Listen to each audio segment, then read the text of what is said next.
Our next guest, Mike Pompeo, former Secretary of State. Sir, thank you for your time, and good morning to you on this Friday. There was a phone call last night between President Biden and the President of Ukraine. There's a lot of confusion as to what happened on this call. I don't really know what the truth is, but apparently the Ukrainian president said, calm down on the messaging. Why are you pulling your State Department folks out of Kiev? And apparently President Biden talked about, well, get ready for an invasion. Are you able to make sense of this from afar? Boy, Bill, it's difficult to know what precisely was said, but I'm confident President Biden told him that the Russians are acting in a way that looks like they're getting ready to actually make a significant incursion into the country. I'm sure President Biden shared that with him. I've been on the phone many times with President Zelensky. We had at least one famous phone call with the Ukrainians in our administration. What we hope we did was to demonstrate to them that we will continue to support them, provide the weapon systems they need. I was in the Madonna, been in that subway system. I know Kyiv pretty well. They will fight, they will do the right thing, but they need to know that Europe and the United States are prepared to provide them the assistance they need. That's the only thing that has a chance of convincing President Putin not to conduct an invasion. We got behind, Bill, Dana. We for 8 months we sat on our hands and allowed Putin to get the upper hand. We were on our back foot in Afghanistan. We were on our back foot with the colonial pipeline. Each of these things Putin observed, and he is pushing very hard to use coercion and force to take what it is that he has wanted for so long. Just quickly on that phone call that you mentioned, that of course that got a lot of attention during the Trump administration. Joe Biden at the time demanded that the president at the time release a transcript of the phone call. Do you think that is a good practice, and should they release a phone call to clear up any discrepancies from last night?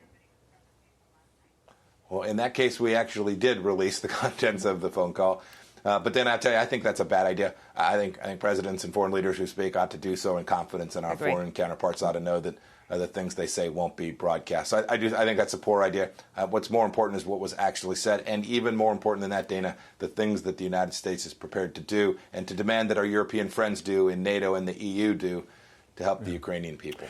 During your time serving the Trump administration, a lot of your focus went to North Korea. And have you seen and take note of what North Korea has done in this year alone? On screen now, call for number 4, going back to the 5th of January, the test apparently of a hypersonic missile.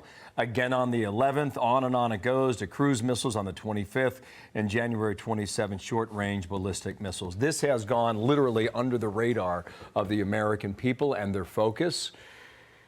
What to do about it now? Bill, it's a really good point. We talk a lot about Ukraine today and Russia. We shouldn't forget that Xi Jinping is about to host an Olympics. You mentioned North Korea is now over half a dozen missiles have been fired since just the beginning of this year. The world's a dangerous place, and when America is not prepared to be resolved and do the right things to protect its interests, this is what authoritarian regimes do. I was in the meetings with Chairman Kim, probably more than anybody else. I was there with the president. We'd convinced him not to conduct long-range missile tests and not to conduct any more nuclear tests. He's now saying he's going to do some more nuclear testing. This is what happens when you lead from behind and you're not prepared to do things that matter. If you're sitting in Kansas or New Hampshire or in South Carolina or Florida, and you watch the United States walk away from these things, it has a real impact. If Ukraine goes wrong or North Korea goes wrong, we'll have higher energy prices, more instability, food will cost more. These things, what happens in Beijing or in Pyongyang or in Kyiv doesn't just stay in those places. This matters a lot to get foreign policy and national security right. On. Dana wants a question on Iran. In the interest of time, I just want to get this follow-up in. Do you believe North Korea will have hypersonic capability very soon? Or what is Kim Jong-un's endgame now? President Trump said, I'll meet with you. I'll come to the DMZ. Well, what do you think he wants today?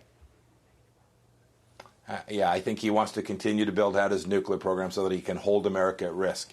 He's not there yet. We still have very capable systems.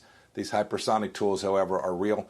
We tried to get back heading in a way that we could protect ourselves, not only from North Korean hypersonic weapons, but from Russia and Chinese ones as well. The United States needs to have a deterrence posture, a missile defense posture, like Reagan began to build out. My question on Iran was that I understand that there were 3 negotiators from the State Department who decided to leave those posts. They did not want to continue with those negotiations, thought they were going in the wrong direction.